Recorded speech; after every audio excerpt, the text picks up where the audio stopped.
दोस्तों कक्षा 10 की गणित में अगर आप पढ़ते हैं पिछले साल के आंसर 2022 के आंसर हम करवा रहे हैं। इस वीडियो में हम सेट नंबर 2 के जो 822 CW है इसके चौथे प्रश्न को हल करने वाले हैं। सभी प्रश्न बहुत ही ज़्यादा महत्वपूर्ण है। इस बार परीक्षा में आने की संभावना इनके जैसे प्रश्नों की आने की तो बहुत ज़्यादा है। तो चलिए देखते हैं ये प्रश्न क्या है, कैसे हैं और इनके हल क्या होंगे। हेलो दोस्तों, नमस्कार, मेरा नाम है रोहित कुमार। आप सभी का स्वागत है हमारे यूट्यूब चैनल पे। तो यहाँ पे हम पहला प्रश्न देख पाते हैं कि प्रश्न में लिखा है सिद्ध कीजिए कि 3√2 एक अपरिमेय संख्या है। इसे कैसे सिद्ध करना है, मैं चाकू लेके क्या कर रहा हूँ।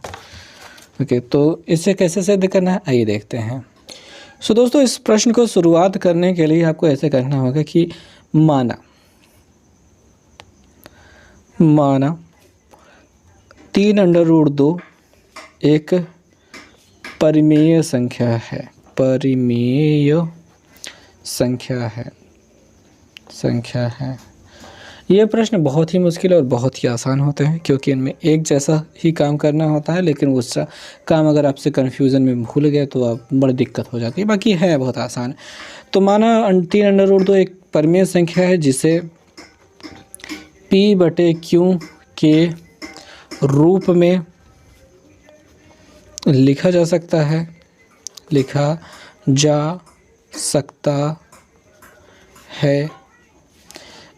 जहाँ P तथा Q पूर्णांक हैं तथा Q does not equal to 0 ऐसा लिख लेंगे। और हम यहाँ पे 3√2 को लिख देंगे P/Q के रूप में। एक छोटा सा काम करेंगे, √3 को इधर भेज देंगे, मतलब 3 को इधर भेज देंगे, √2 यहीं रहने देंगे, P/3Q हो जाएगा। ठीक है, अब यहाँ पे लिखेंगे चूँकि PQ 3 तथा 3 इसको नहीं लिखा जाएगा, फिर पूर्णांक हैं, तब इनसे जो संख्या बनी है P/3Q परिमेय संख्या होगी। क्या होगी? परिमेय संख्या है। तब इसके बराबर जो दिखाई दे रहा है √2 वो भी परिमेय होगा क्योंकि बराबर लगाया है। अगर ये एक परिमेय संख्या है, इसके बराबर कोई दिखाई दे रहा है तो वो भी परिमेय होना चाहिए ना।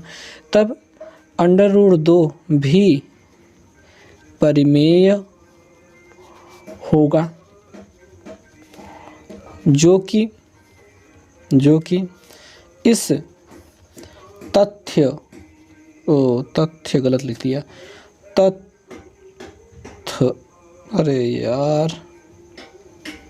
तथ्य का विरोधाभास है कि √2 एक अपरिमेय संख्या है।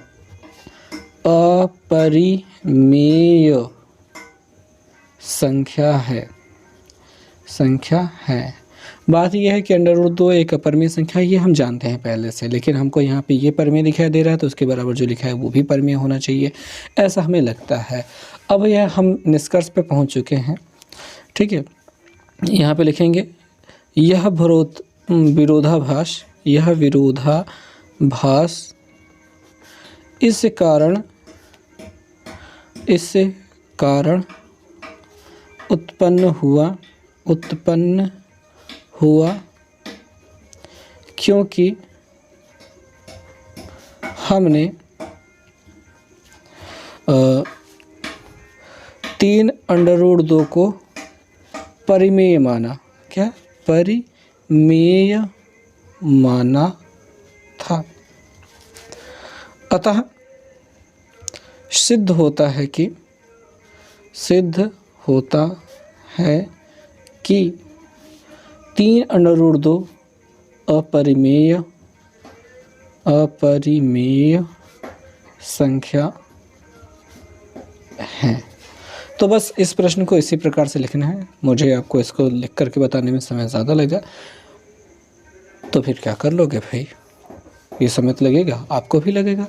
आप जब लिखने लगोगे तो नहीं लगेगा? लगेगा, खूब लगेगा। और अब जो प्रश्न देखेंगे वो है चौथे का ख वाला प्रश्न, इसमें कहा गया है कि यदि tan थीटा बराबर tan a बराबर cot b हो तो सिद्ध कीजिए a प्लस बी बराबर 90। बहुत प्यारा प्रश्न है, अच्छे से कर पाएंगे इसको जल्दी से।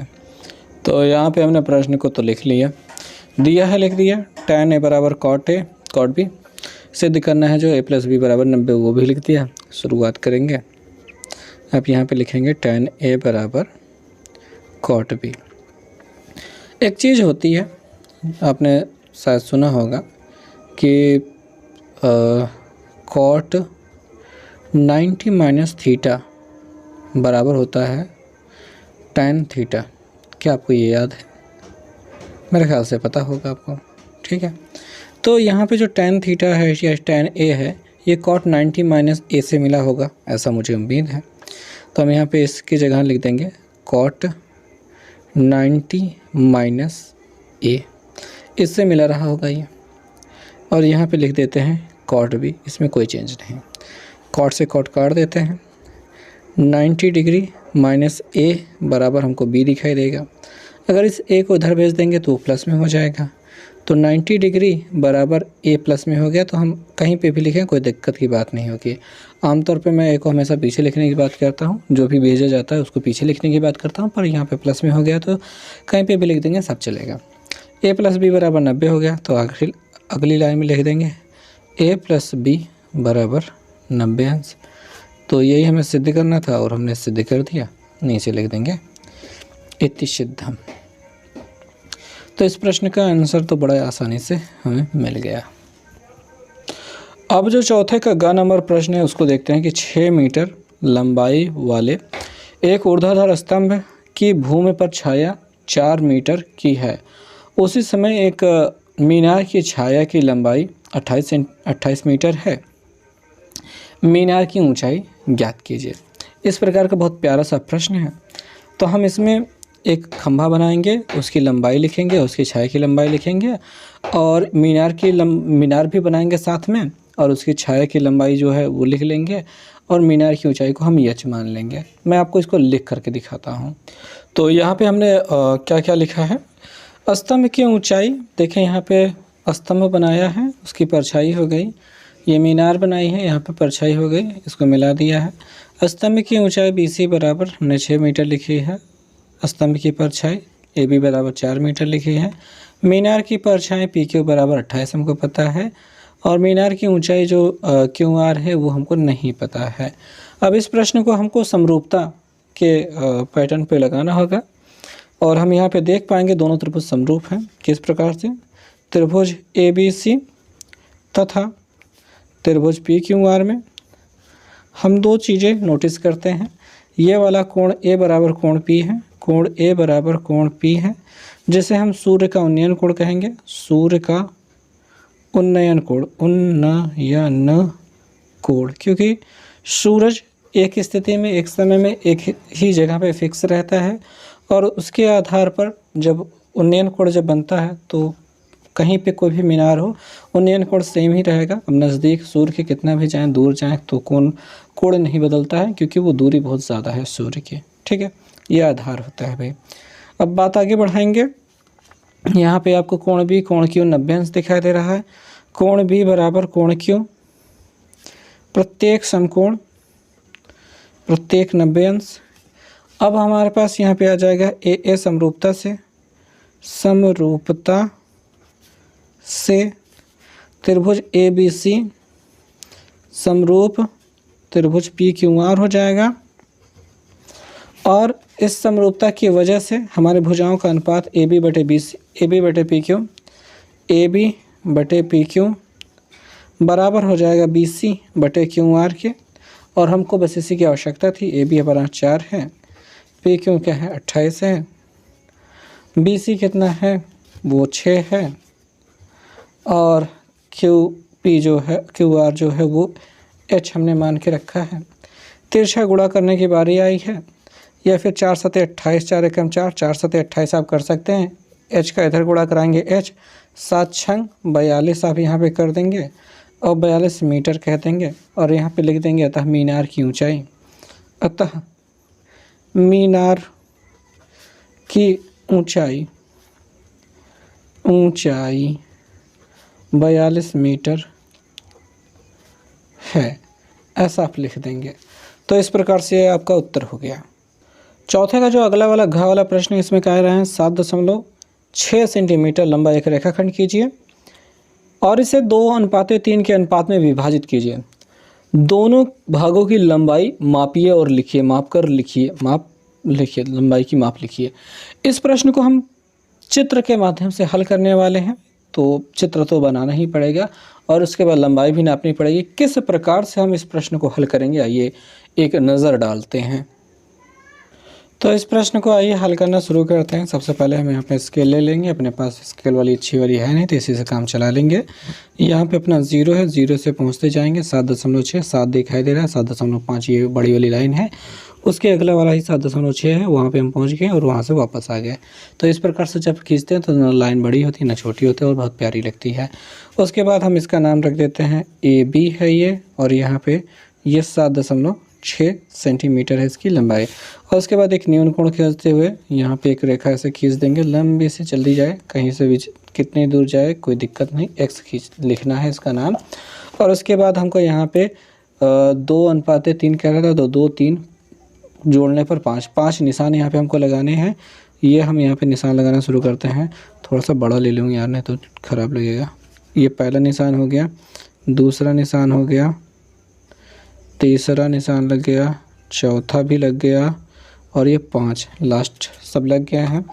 इसका नाम A1 रखेंगे, इसका नाम A2 रखेंगे, इसका नाम A3 रखेंगे, इसका नाम A4 रखेंगे और इसका नाम A5 रखेंगे। इसको रख देने के बाद हमको इसको विभाजित करना है, तो इस A5 को B से मिला देंगे।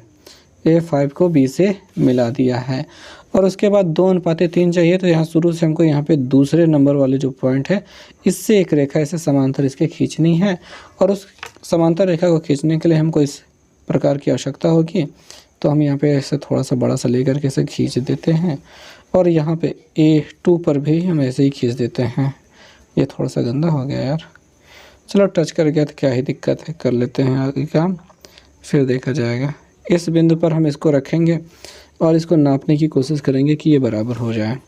मैं थोड़ा सा गंदा सा दिखाई दे रहा होगा शायद, मेरे ख्याल से काफ़ी है उतना। तो यहाँ पे हम इस सुई को रखेंगे और इससे मिला देंगे। मिलाने के बाद ये वाले बिंदु को यहाँ से लेते हुए आगे मिला देंगे। ये A2 हो गया, A2 को इस बिंदु से लेते हुए ये आगे मिला दिया, ये मिल गया यहाँ से टच करता हुआ। इस समांतर लगना चाहिए। ये जिस बिंदु पर टच करेगा उस बिंदु को कह दीजिएगा C, ठीक है। तो यहाँ पे लिखेंगे C, अपना C AB को 2:3 के अनुपात में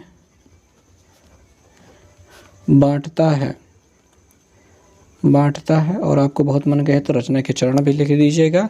फिलहाल हम यहाँ पे AC और BC नाप करके लिखने वाले हैं।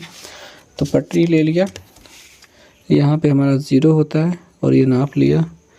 ये कितना जा रहा है यार, 2 समथिंग कुछ आ रहा है क्या, कि 3 के लगभग जा रहा है, 3 लगभग में जा रहा है।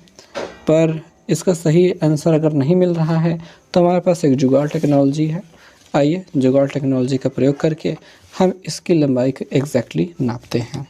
कैसे, ये 7.6 जो है इसको 3 2 5 से हम भाग करेंगे और गुणा कर देंगे 2 से, तो हमको पता चल जाएगा कि इस आगे वाले हिस्से की लंबाई कितनी होगी। अब यार ये कटेगा, 5 से काट देते हैं या पहले 2 से गुणा कर लेते हैं। 2 छंग 12 2 हो गया, हासिल लगे 1, 2 7 14 1 15 हो गया। और 5 से काट देंगे, फिर 5 3 15 और ये 2 तो कटेगा नहीं, पहले 0 बढ़ेगा फिर 20 लगेगा, 5 चौक 20 यानी 3.4 समथिंग आ रहा है। तो हमको मतलब हमारे जो 3 के नज़दीक आ रहा था वो काफ़ी है। और हम इसको नाप करके जो 3 लिखना चाह रहे थे वो 3 ही लिख देंगे। इसमें दशमलव तक नहीं जाने की आवश्यकता है क्योंकि पटरी उतना नाप ही नहीं पाएगी। तो आपको 3 सेंटीमीटर इसको लिख देना है। बाकी बचा ये जो हिस्सा है 3 इधर हो गया तो 4.6 ये हो जाएगा। हम इसको 4.6 सेंटीमीटर लिख देंगे।